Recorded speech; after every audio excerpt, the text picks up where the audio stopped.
it will be a significant amount of water. And the idea is that it will come to here and eventually reach the upper Gulf of California. It will connect the river again with the ocean.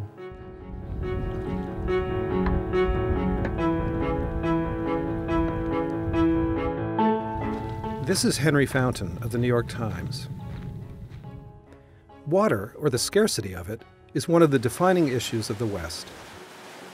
Here in Mexico, near the border with the United States, the Colorado River once flowed freely, carrying millions of gallons every day through the Colorado River Delta and into the Gulf of California.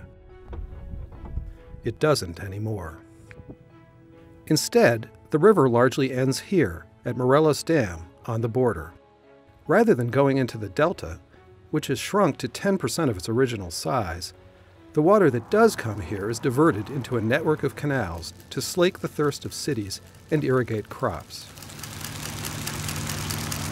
But a new cross-border agreement, called Minute 319, will alter the face of this scorched, desiccated land. The Colorado River in Mexico, it was called the Nile of North America. So imagine all that water flowing downstream into the Gulf.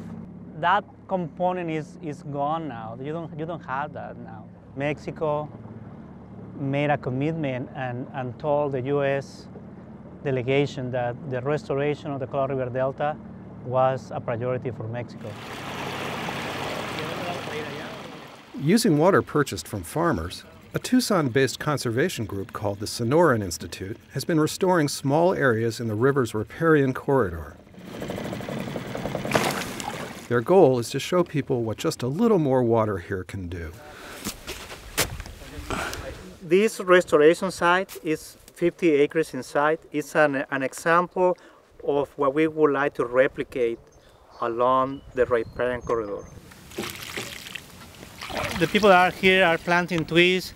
They are part of the staff from Sonoran Institute. They start doing this in December by cuttings. It takes about 2 months for the trees to be ready to develop roots.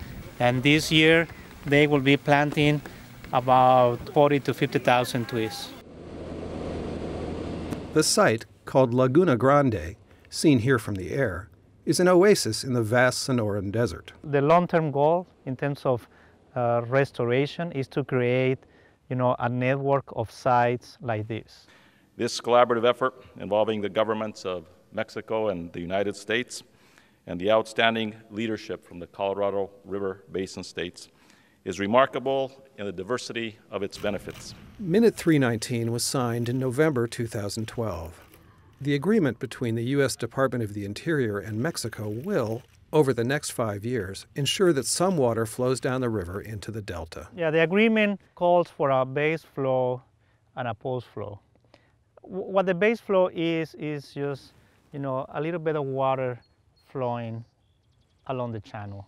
Now the post flow is really to mimic the conditions of the river in times before the dams were built. And we'll expect that there will be significant ecological benefits of having that water.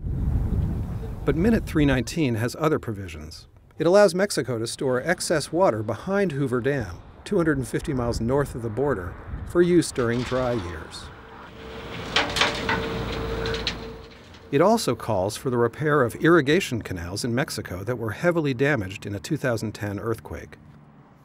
These and other conservation efforts will make water available for restoration of the delta. The impacts of water can also be seen at the Cienega wetlands, which relies entirely on runoff from U.S. agricultural land. The Cienega provides habitat to many species of birds and other wildlife. With the La Cienega wetlands, we can see what can happen when we put just a little bit of water in the delta. It's very important for the ecosystem because it lets us give habitat to species that are unique to this area, as well as migratory species. I arrived in this place in 1952 when I was 5, and this river was a paradise. Some old-timers here, like Herman Munoz, remember the way things were when the water was plentiful. Over the years, he has seen agreements come and go, and overall remains skeptical much will change in the delta. I don't think anything is going to change. In fact, if anything, I think it may get worse.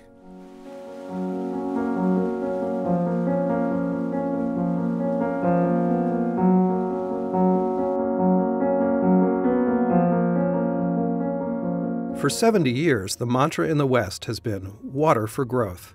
But some say that Minute 319 marks a small but significant change in thinking, one that could have long-term repercussions for the region's future.